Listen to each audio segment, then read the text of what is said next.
300 বছর ধরে জনশূন্য কুলধারা। রাত নামলেই কার অতৃপ্ত আত্মা ঘুরে বেড়ায় এখানে।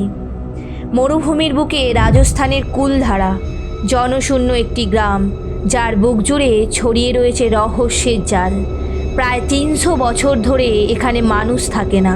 কার অতৃপ্ত আত্মা ঘুরে বেড়ায় এই গ্রামে? অভিশাপ নাকি অন্য কোনো অমীমাংসিত রহস্য? জয়সলমের থেকে 18 কিলোমিটার দূরে কুলধারা। একসময় এখানে বসতি ছিল পালিবাল ব্রাহ্মণদের, কিন্তু হঠাৎ করেই যেন রাতারাতি গ্রামটি হয়ে যায় জনশূন্য। কেন? কথিত আছে এই রহস্যের কেন্দ্রবিন্দুতে ছিলেন শালিম সিং, রাজার অত্যাচারী প্রধানমন্ত্রী। গ্রামের প্রধানের সুন্দরী মেয়েকে পেতে মরিয়া শালিম হুমকি দেন গ্রামবাসীদের। সম্মান বাঁচাতে এক রাতেই গ্রাম ছেড়ে চলে যান ব্রাহ্মণরা। দিয়ে যায় এক অমোঘ অভিশাপ, এ গ্রামে আর কখনো বসতি হবে না। অন্য একটি গল্প বলে মেয়েটির প্রেমেই নাকি পড়েছিল শালিম সিং, কিন্তু সেই প্রেম মেনে নেয়নি গ্রামবাসীরা।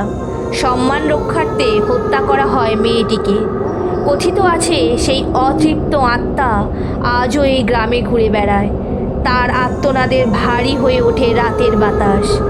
বর্তমানে ভারতীয় পুরাতত্ত্ব সর্বেক্ষণের তত্ত্বাবধানে থাকা কুলধারায় ঘুরতে আসেন বহু পর্যটক, কিন্তু অদ্ভুত এক অস্বস্তিকর অনুভূতি ঘিরে ধরে তাদেরকেও।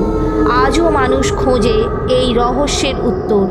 ইতিহাস বলে 1815 সালের পর থেকেই জনশূন্য এই গ্রাম, কিন্তু নেপথ্যে আসলে কারণ কি? কুলধারা, অভিশাপ না অন্য কিছু? এই রহস্যের জবাব আজও অজানা।